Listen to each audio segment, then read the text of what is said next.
안녕하세요. 김기동 한자입니다. 오늘은 비가 오고 날씨 기온이 많이 내려갔습니다.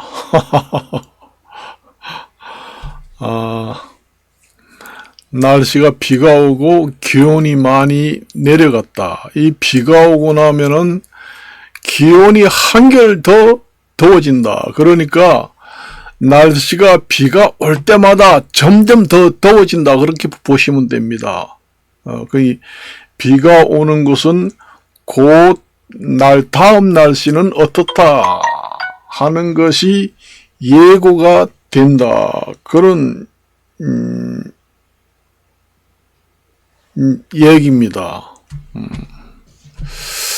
요즘에 그 물가가 너무 비싸가지고 물가가 비싸다. 그 다음에 그 의료, 정부와 의료의 그 알력과 갈등, 그 다음에 법원의 그 여러 가지 그 행정소송, 아니면은 사법소송, 이런 것도, 물가, 고물가 시대, 그 다음에 인구절벽, 분쟁, 의료단체, 정부 간의 분쟁, 모든 것은 그 자연의 순리, 자연의 법칙에 맡겨야 합니다. 법원에서도 그 정부와 그 의료단체의 각종 가처분 중지라든가 행정소송 이런 것도 그 진행유예, 집행유예, 선고유예 이렇게 모든 것을 중지를 해야 됩니다. 이게 그 정부와 의료 간의 알력이 이것도 그 환경 파괴, 인구 증가에 의한 목숨을 건 치열한 경쟁, 인구 증가에 의한 환경 파괴로 인한 치열한 목숨을 건 경쟁으로 자연의 순리입니다. 그것은 법원이 결정할 일이 아닙니다. 이것은 자연 순리의 법칙에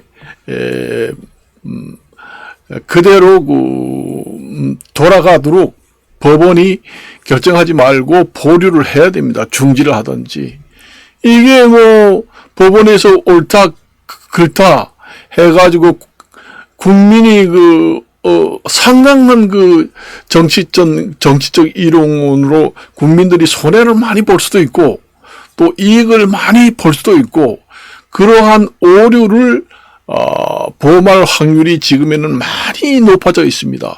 그래서 법원에서는 선고, 그 다음에 집행, 중지, 유예를 모두 해서 계류를 해야 됩니다. 특히 정부와 의료단체 간의 행정소송이라든가 사법소송은 그렇게 해야 됩니다.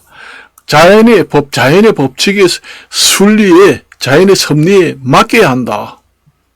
전 세계가 다 그렇습니다. 모든 것이 그래요. 물가, 정치, 인구절벽, 전쟁, 식량 부족, 치열한 인공위성 경쟁 이런 것도 지금의 포화 상태고 환경 파괴고 인구 증가에 지나친 인구 증가 때문에 결국은 우리가 이 자연재해에 봉착해 있다. 그렇게 보시면 됩니다. 법률로 해결할 일이 아닙니다. 이거는 제가 봤을 때는 그래요. 제가 그래요. 이것은 정치 논리적 법리 쪽으로 해결할 문제가 아닙니다. 잘못하면은 큰 오류를 범해서 국민들이 상당한 지장을 많이 받을 수도 있고 좋은 일도 받을 수 있고 정말로 여러 가지 타격이 상당히 심합니다. 어떠한 결정을 일방적으로 내린다고 하면은. 그래서 모든 것을 선고, 그 다음에 집행, 그 다음에 심사 모두 유예 중지를 해야 된다. 법원에서. 그렇게 봅니다. 전쟁도 제가 얘기를 했잖아요. 전쟁을 지금 중지하면 안 돼요. 중지하고 전쟁을 지금의 진행형으로 ing 그대로 진행형으로 가야 됩니다. 이게 자연의 순리는 전쟁이 계속 이어져야 돼요. 평화라는 거 없습니다, 이제. 왜냐? 자연의 법칙이 완전히 무너져 있습니다. 자연의 섭리 법칙이 완전히 다 무너졌는데, 어떠한, 지방법원, 고등법원, 대법원, 그다음 헌법재판소, 이런 데서,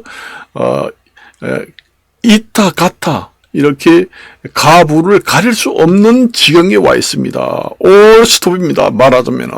그걸 아셔야 돼요. 지금 인구 증가에 의해서 환경 파괴로 인해서 모든 정부의 기관이라든가 모든 것이 올 스톱, 완전히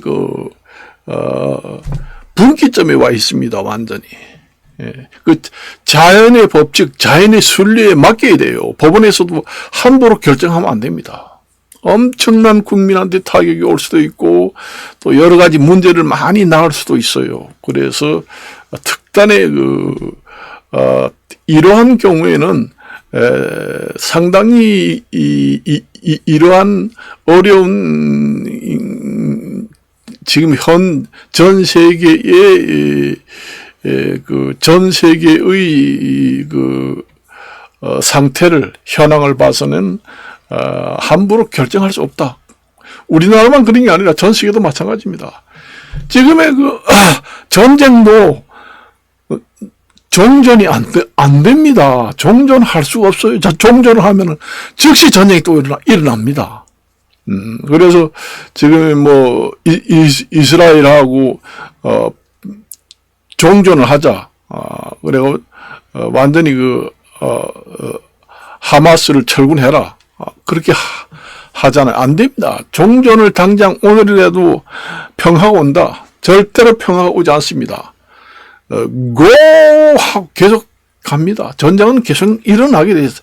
전쟁이 일어나야 돼요. 일어나지 않으면은 안 됩니다. 지금의 동물의 세계, 동물의 왕국도 매일같이 전쟁을 합니다. 동물의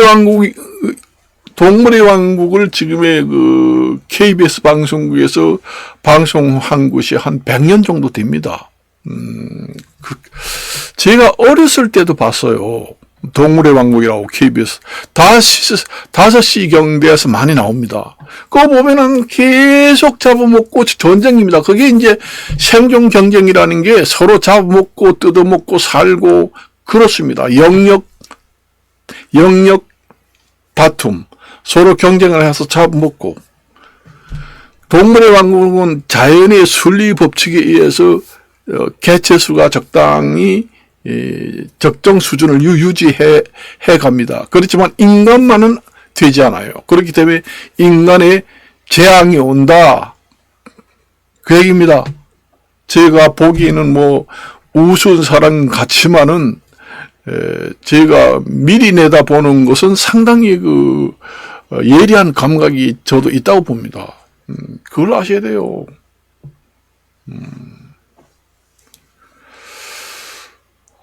그래서 지금 뭐든지 극단 쪽으로 와 있다. 제가, 그렇습니다. 지금 전쟁이, 지금의 인구 증가인 환경 파괴 때문에 전 세계는 인간 재앙이 온다. 인간 재앙이 옵니다. 인간 재앙이라는 게 뭐냐? 자연재해, 돌기바람, 해오리바람, 토네이토, 태풍, 폭우, 홍수, 화재, 이런 자연재해가 옵니다. 전쟁이 계속 일어납니다, 이게. 그리고 치열한 생존 경쟁이 점점 일어나요. 패권 전쟁입니다. 우리나라하고 중국하고도 뭐요, 사드 때문에 한한령이 내려져 가지고 지금까지 우리나라 경제가 쪼그러들었잖아요. 사람으로 인력으로 못합니다. 그래서 사람이 어떻게 해가지고 해결을 못해요. 그래서 인구 절벽이 됐다 해서 우리나라 같은 경우에는 뭐 1억을 준다, 아니면 뭘 한다, 세상 없는 걸 해도 안 됩니다. 왜냐? 이게 자연 섭리의 법칙에 의해서 이러한 인구 절벽이 왔기 때문에 인위적으로는 불가능하다. 그러니까 법원에서 행정소송이든 사법소송이든 뭔 소송이든 간에 인위적으로 판결을 지금에는 내릴 때가 아니다. 특히 어떤 분야나 정부하고 단체하고 소송은 국민한테 상당한 그 영향이 많이 가는 선고 판결이 됩니다. 뭐 사법 개인 간의 소송하고는 그 영향이 엄청난 데미지가 간다, 그 얘기입니다. 1대1 개인과 개인 간의 소송은 한 사람한테 영향이 가잖아요. 당사자한테만 영향이 가잖아요. 그렇지만은 정부하고 단체하고 소송전이 일어났을 때 거기에서 어떠한 판결이 내려졌다고 그러면은 전 국민한테 영향이 갑니다. 전 국민한테 엄청난 피해가 갈 수도 있고 엄청난 혜택이 갈 수도 있고 엄청난 영향이, 그 파급 효과는 말할 수 없다. 그 단체도 마찬가지고. 그래서 내가 올스톱을 해야 된다고 그래요. 선고 유예라든가 유예라든가 아니면은 진행 유예, 진행 중지, 보류를 해야 됩니다. 이게 자연의 섭리한 법칙에 의해서 이것도 지금의 의료 분쟁이 일어났다, 그렇게 보시면 됩니다. 모든 것이 올 경쟁이 치열하게 일어나요. 전 세계는 어떻습니다? 경제 전쟁이 일어났잖아요. 경제 전쟁, 그 다음에 물리적 전쟁, 그 다음에 우주 전쟁, 생존 경쟁 전쟁, 지금의 사계, 이사자 지경계자 있습니다. 이 사계의 모든 것이 치열한 경쟁으로 다 이렇게 붙어 있습니다. 그래서 법원에서 함부로 정부와 단체의 판결을 내리다 보면은 개인, 당사자, 그러니까 딱 두 사람의 영향하고 비교할 때는 엄청난 큰 변화가, 충격이 옵니다. 그렇기 때문에 이러한 소송은 잘못 판단하면은 엄청난 국민한테 영향이 오고 큰 영향이 온다. 이런 것은 아까도 말했지만은 자연의 법칙에 의해서 판결을 중지해야 됩니다. 중지해야 돼요. 안 됩니다. 정부에서도 인구 절벽 정책으로 아무리 갖다가 해봐야 안 됩니다. 외국에 텔레비 보면은 사례 나옵니다. 아기가 나오면은 휴가를 1년에 365일 조에 365일 근무 중에 반절을 육아 휴일로 쓸 수 있다. 그렇게 하니까 아기를 많이 낳더라. 그거는 일시적인 현상입니다. 그걸로 인구 정책으로 성공했다 볼 수 없습니다. 근본적인 인구 정책이 안 됩니다. 근본적인 인구 정책은 적절한 지구상에 있는 인구가 줄어서 적정 인간 개체 수가 유지될 때만 모든 나라의 인구 정책이 100% 성공을 합니다. 인구 정책을 별도로 펴지 않아도 인구가 자연히 많이 늘어나요. 1930년, 1940년대에 살아온 기존의 그 노인들 얘기를 들어봐요. 그때는 인구 증가 정책을 하지 않아도 인구가 많이 늘어납니다. 산하 제한 정책을 할 정도로. 그러니까 지금의 현재 그 환경 파괴, 인구 증가 때문에 지금 완전히 그 마비되고 자연의 법칙에 의해서 모든 것이 나타나는 현상이기 때문에 그 각 나라의 정부에서 인위적으로 인구 정책은 불가능하다. 인구 정책을 하면은 효과는 어느 정도 나겠지만은 완전 100% 해결하기는 불가능합니다. 제가 그렇게 봅니다. 그래요. 그래서 그 자연의 그 섭리 법칙대로 그대로 놔둬야 됩니다. 인구 절벽이 되는 대로는 놔두고, 그 다음에 우리나라 같은 경우에는 세계 최초로 소멸 국가가 된다 하면은 소멸 국가가 되든 말든 그대로 놔둬야 됩니다. 그게 직무유기고 행정 직무유기고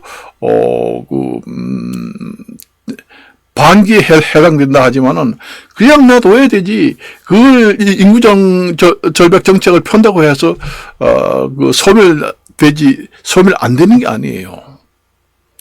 지금의 인구가 늘지도 않고 줄지도 않고 지금 그대로 있다 그러면은 이 정도예요. 항상 이 정도 됩니다. 그렇지만은 점점 는다고 해봐요.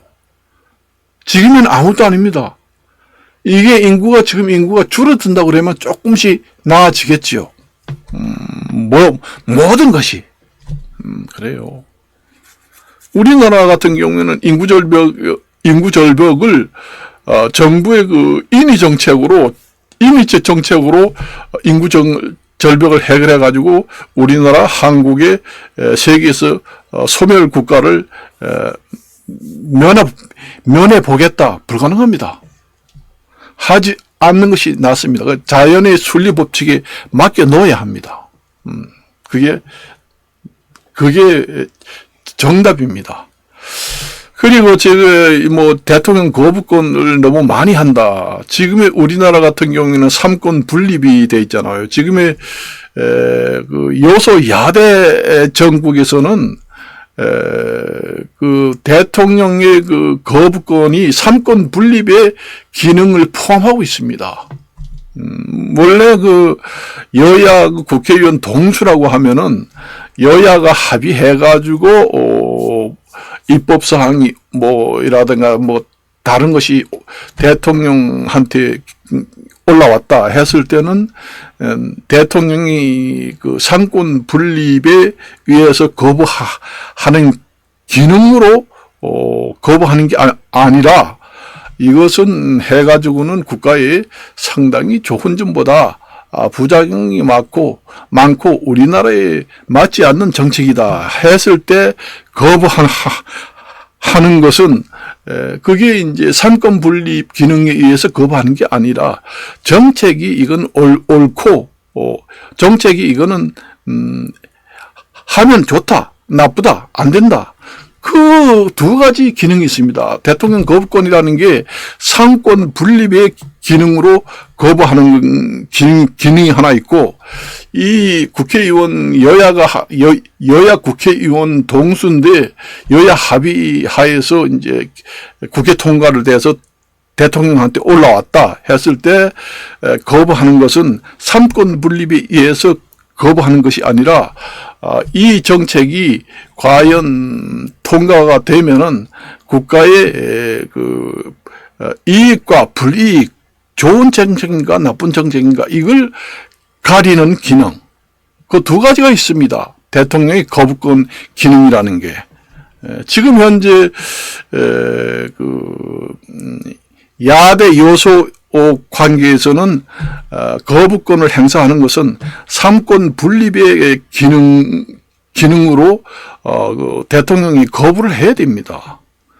지금의 야당 국회의원 수가 많고 여당이 국회의원 수가 적잖아요. 그리고 여당 국회의원을 무시하고 합의도 하지 않고 야당 단독으로 뭐 만들어 가지고 대통령한테 올라왔다. 그러면은 그거는 삼권 분립 기능을 이용해서 거부를 대통령이 하는 겁니다. 그거는 100번이고 1000번이고 해도 정당한 이유가 돼요. 그게 하나의 대통령 거부권이라는 게 그런 기능도 부여가 됐습니다. 두 가지 기능이 있어요. 세 가지 기능이 있습니다.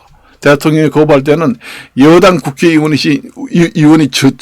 적을 때 야당이 단독으로 법안을 만들어서 통과하고 여당 국회의원들하고는 협상도 하지 않고 일방적으로 했을 때 대통령 거부권은 바로 상권 분립의 상권 분립의 거부권 기능으로 거부하는 겁니다. 그건 정당하예요. 그렇지만은 야당 국회의원하고 여당 국회의원하고 150명 똑같아. 그래가지고 법안이라든가 제도를 이제 여야 합의를 해가지고 이제 대통령 결재에 올라왔다. 거부를 할 것인가 말 것인가. 이것은 상권 분립에 의한 거부권이 아니고 이 정책의 가부, 그러니까 이 정책을 통과시켜서 국가의 올바른 정책인가 나쁜 정책인가, 정책을 해가지고 마이너스 될 것인가, 요걸 가리는, 그러니까 선택, 그러니까 정책의 좋고 나쁨을 가리는 기능으로 거부하는 겁니다. 상권 분립에 의해서 거부하는 것이 아니라. 그러니까 세 가지 기능이 있다고 봐야 됩니다. 그걸 아셔야 돼요. 그래서 그래요. 야당 국회의원이 200명 가까이 된다고 해서, 여당 국회의원을 무시하고 단독으로 협의도 하지 않고 해서 이제 올라오는 것은 대통령 거부권이라는 것은 그 상권 분립을 지키기 위해서 거부하는 겁니다. 여당을 무시하고 협의도 없이 올라왔으니까 당연히 대통령이 상권 분립에 의해서 거부를 하는 거예요. 그렇습니다. 그런 기능이 있는데도 불구하고 그 여당의 그 국회의원들이 이탈할 경우가 생기는 경우가 있기 때문에 대통령이 거부권을 할 수 없을 그 정도의 그 국회의원 찬성 수가 나오면은 불가능하게 되겠죠. 통과가 되겠죠. 그렇습니다. 그래서 그런 기능이 있다. 그렇게 말씀을 드리고, 제가 이제 요즘에 그래서 전쟁이 계속 일어나야 돼요. 지금의 중동 지역은 전쟁이 계속 지금의 100년 전쟁, 200년 전쟁이든 계속 일어나야 돼요. 인구 줄 때까지. 지금의 그 중동 전쟁이 일어나서 사람이 사망한 인원이 3만 4만 밖에 안 된다고 그러잖아요. 지금의 인구가 지금의 80억이 넘어서 90억이 되는데 한 40억 내지 50억이 죽어야 되는데, 그래서 한 3, 40억만 나오면 딱 좋습니다. 그러면은 인구 절벽이 안 되고 아이를 낳지 마라고 해도 아이를 낳습니다. 내가 서울에 보니까 그 재건축 하는데 60층 그 아파트가 들어선다고 그럽니다. 이거는 완전히 고육지책으로 하늘까지 점점 올라가는 거야. 나중에 100층까지 올라가는 아파트도 생깁니다. 얼마 전에 텔레비 봤는데 재건축이 서울에 60층까지 허가가 났다는 겁니다. 인구가 많으니까 땅은 좁지. 인구가 많으니까 하늘로 올라갈 수밖에 없잖아요. 나중에 계속 올라가다 보면은 달나라까지 올라갈지도 모릅니다. 이건 지나친 얘기지만 그러한 현상이 지금 인구 때문에 모든 것이 지금 마비가 되고 물가가 올라가는 겁니다. 그리고 정부와 의료단체의 그 알력이 생기는 것도 자연의 법칙 순리에서 생기는 것을 인력으로 해서는 안 됩니다. 그래서 법원에서도 이것을 나쁘다, 좋다 판결을 내릴 사항이 아닙니다. 지금 현재 내가 봤을 때는 선고 유예를 하든 집행 유예를 하든 아니면은 그 절차 진행 유예 보류를 하든 해서 가부를 가리지 말고 그냥 오랫동안 보류를 해놔야 됩니다. 자연 순리 법칙에 의해서 당사자 간에 해결을 해라. 이것은 법원이 가부를 결정한 사항이 아니다. 그래서 의료단체나 정부 간에 해결을 할 문제다. 그렇게 그쪽으로 공을 넘겨야 됩니다. 그것을 잘못 바르게 판단을 했다고 해도 엄청난 데미지가 온다. 국민을 상대로 정부는 곧 국민을 상대로 당사자가 되고 단체는 또 의료단체 당사자가 되잖아요. 그러니까 그 원고든 피고든 당사자를 생각하면은 국민이 당사자가 됩니다. 정부는 곧 국민을 대리해서 원고든 피고든 소송을 하는 거잖아요. 그러니까 정부는 국민을 대리해서 대표해서 대표성으로 정부는 의료단체하고 소송을 하는 거고 의료단체는 의료단체를 대표성을 가지고 소송을 하는 거잖아요. 거기서 가부를 법원에서 결정하게 되면 엄청난 영향, 데미지가 온다. 국민들이 만일에 불리한 판결이 났다 그러면 우리나라 전체 국민들의 영향이 와요. 그런 엄청난 큰 데미지가 온다는 거예요. 이거는 개인과 개인 두 명의 당사자가 소송을 해서 선고 판결을 내리는 거하고는 차원이 틀립니다. 그래서 내가 그런 얘기를 하는 겁니다. 엄청나게 큰 영향이 오게 됩니다. 데미지가 역사상으로 역사의 영원히 남을 수도 있습니다. 그걸 아셔야 돼요. 그래서 나중에 판결한 판사들이나 그런 사람들이 역사에 영원히 기록될 수가 있습니다. 그걸 아셔야 돼요. 다른 거하고는 틀립니다. 이 소송은 국가는 곧 국민을 대리를 해서 소송을 하는 거잖아요. 그렇습니다. 아휴 참 그렇습니다. 그래 전쟁은 계속 일어나야 돼요.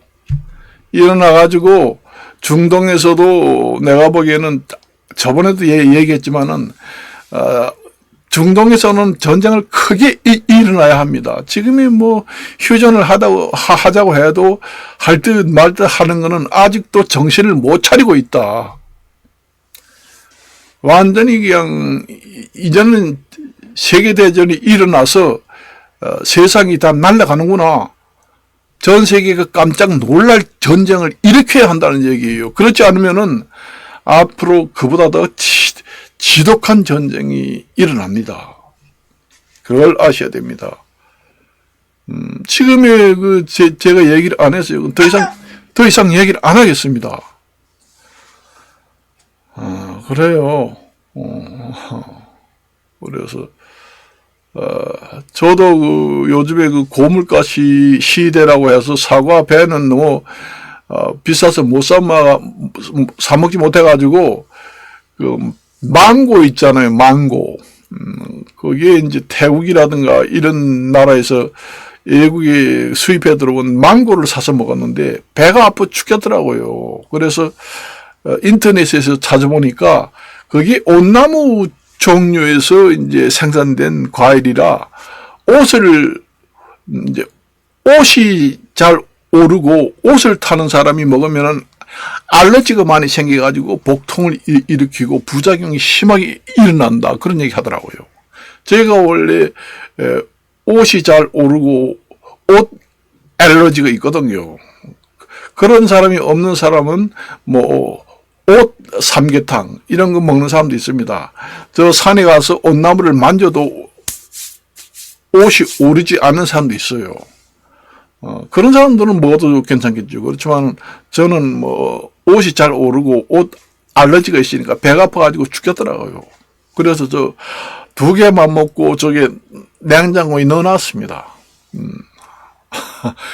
우리나라 그 과일이 아니다 보니까 외국에서 이제 망고라는 과일은 처음 먹어봤습니다. 그러니까 먹는 방식도 모르고 배가 아파 죽겠더라고요. 매일 설사질을 했습니다. 그렇게 했어요. 그래서 외국에 새로 들어온 그 과일들은 인터넷에서 사전에 검색을 해서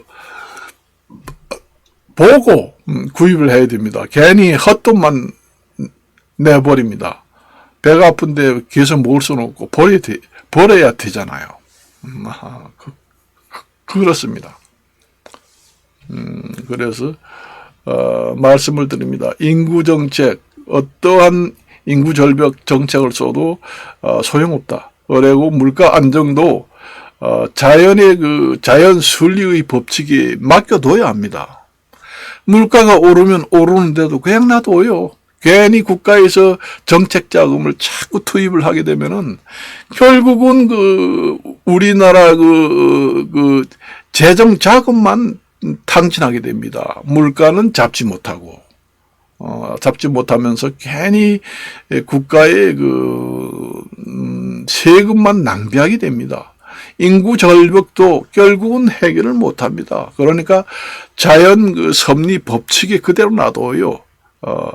인구 절벽 해결할 정책도, 그 다음에 그 물가 안정 정책, 그 다음에 그 정부와 그 의료단체 간의 소송 싸움전, 이런 것은 자연 섭리 법칙에 맡겨둬요. 맡겨둬야 합니다. 그게 사람으로 결정할 일이 아닙니다. 사람이 결정하게 되면 엄청난 지장을 받고 성공하지도 못하고 타격을 받는다. 그렇게 보시면 됩니다. 우리가 예를 보잖아요. 외국에서도 뭐 정책을 엄청나게 그렇게 하는데도 물가가 안 잡히고 지금의 그 금리를 도리어 올려야 된다. 그렇습니다. 이게 외국에서 만일에 금리를 더 올리게 되면은 큰일 납니다. 여기저기서 붕괴가 나고 난리 천지가 돼요. 그게 일찍 자꾸 투입을 하지 말고 일찍 국민들이 체감을 하게 만들어야 됩니다. 그래야 이제 국민들도 석유도 덜 쓰고 그다음에 그 에너지 절약도 하고 그걸 또 깨닫게 됩니다. 깨닫게 돼요.